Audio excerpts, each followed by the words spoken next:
Welcome to the Contreras' backyard. All of this sand that you see here blows over from an empty lot that is just to the right of me, and that's owned by Verde Realty. Them and everyone else involved in this say there's really not much they can do about the sandy situation. No, this is not a scene from Lawrence of Arabia. This is the Contreras' backyard. We've been trying to get people to help us, but we haven't been having any answer back. Contreras says she contacted Verde Realty and then the city of Sunland Park, but being a private property matter, the city couldn't do much. Simple tasks are now difficult, from hanging clothes that just ends up sandy anyway, to getting to their storage. It makes it a little bit harder because, as you can see, we cannot go into the storage because the sand is already covering it. And while this looks like a fun place to play, a big sandbox for kids, Contreras says this is pretty unsafe for her 3 children. He cannot come into the backyard and play because, it's kind of risky. And just imagine, every time you come in from your backyard into your house, you have all of this. The sand always gets into our houses, through the windows, through the doors. We contacted Verde Realty, who issued this following statement. At the former mayor of Sunland Park's request, Verde Realty moved a swath of sand from our property. At Verde Realty's own initiative, we have cleared more of the sand based on demand by contractors for sand. And we did find trucks hauling away some sand today, but just not near the Contreras' home. Contreras wants just one thing: to get our sand cleaned by whomever it takes. We just want the backyard to be clean. Contreras says that she has dug up some of this sand in the past, and that what you see here right now has all been compiled in just the last few months. Now, if you want to see more images from this backyard right here, all you got to do is log onto our website, kfoxtv.com, and click on this story to see a slideshow. Reporting live from Sunland Park, Daniel Novick, KFOX News at 9. This 24-hour Walgreens on Geronimo and the other 24-hour stores nearby are about the only ones where you can still go and do some last-minute shopping. Everywhere else closed around 6 o'clock tonight or even earlier. But when those big stores were open earlier today, procrastinators, much like myself, found some pretty good deals inside. The Roncallo family came to Target today, admittedly as last-minute shoppers, but also to find some good deals. Shopping for my mom. we didn't know what to get her, and then all of a sudden we were like, that's a good idea, so we decided just to come. Yeah, we did. It was incredible. Like, a lot of stuff was like off, 50% off, 60% off, so it was kind of worth it. Traffic is ridiculous. Oh, yeah, just trying to get in here, coming off the highway. I think I was like 10 minutes just at the lights, waiting for the light to turn green. Brian Allen says the traffic is worth it to get the last-minute discounts for his family and for himself. Yeah, there was a lot of good deals everywhere. We came from the outlet mall, and yeah, the truck's packed. Allen found speakers for $50 at Circuit City, and it seemed everyone inside found a way to save some green at the cash register. People aren't spending that much, but it is Christmas, so you got to make that effort. Because whether it's TVs, electronics, speakers, or DVDs, it's all about one thing. And if you missed out on the deep discounts and the low prices today, don't worry, we're being told that the after-Christmas sales should have some pretty good prices too. Reporting live from Central El Paso, Daniel Novick, KFOX News at 6. Carol Tuck has watched numerous debates before. It was the first time she's joined others at the Barack Obama campaign headquarters. I know that the other times I've done it, I wanted to, where is somebody to holler with? And it's been fun to watch other people react. And she certainly got her chance to holler for Joe Biden. It's going to get better. And criticize his opponent, Sarah Palin. More of You that, mean like also the all of the ExxonMobil? above approach. And she seems pretty unimpressed with the Alaska governor. She's just a pretty face. Of course, she is pretty.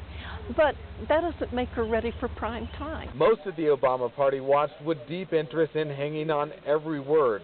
Well, almost everyone. I know what she can do when she's in front of a live audience or around people. Excellent.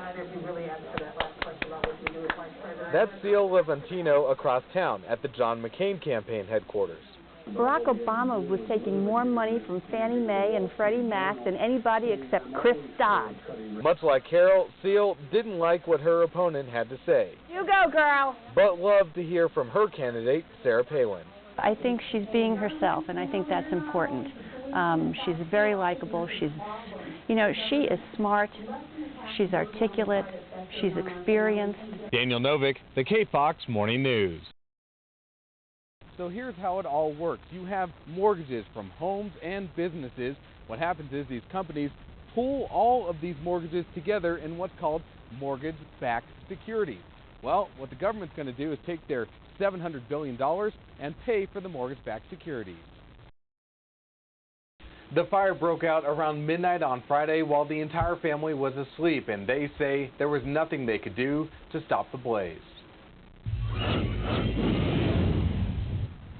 Their faces tell the entire story. The children, 9 of them in all, without a home. The parents barely able to tell us what happened. All I could do is run and scream, fire, fire in the house, try to wake everyone up. Within a matter of moments, their entire trailer was engulfed in flames. Melanie Regalado got everyone outside when her and her 12-year-old daughter realized someone wasn't with them. I said, we're missing one, and she said, it's Bernice, Mom, and she ran back into the house through the thick smoke and down the hallway, and she grabbed her up out of bed, and she literally dragged her. She brought her all the way outside, and they fell right here. When we use the term total loss, oftentimes we forget that that means everything. Some things that are replaceable, like a children's book, this one half burnt, and some things that are irreplaceable, like this one here, a high school yearbook. I lost everything that I have ever owned, everything that my children have ever owned. I know that material items can be replaced, but it had a lot of sentimental value. As the parents spoke to us, the children walked through what remained of their charred home, finding what they could salvage and trying to play, trying to bring a sense of normalcy to a life suddenly shaken. Honestly, I'm really confused and lost right now. I feel empty. I feel sad. My heart is broken. This was our home. We have nowhere to go. You know, we don't have a home. Tonight we have learned that the Red Cross has stepped in, provided a hotel and some clothing for the family. This is the 3rd trailer home fire in Las Cruces in just the last month. Reporting live from the local news center, Daniel Novick, KFOX News at 9. Bob Jones from Bristol, England said after 2 years of the retired life, he got bored.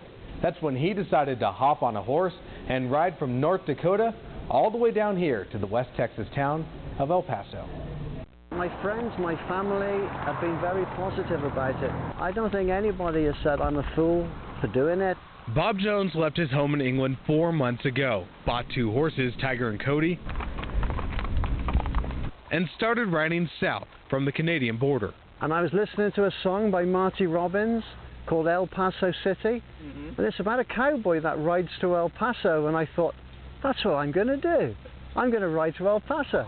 Out in the West Texas town of El Paso.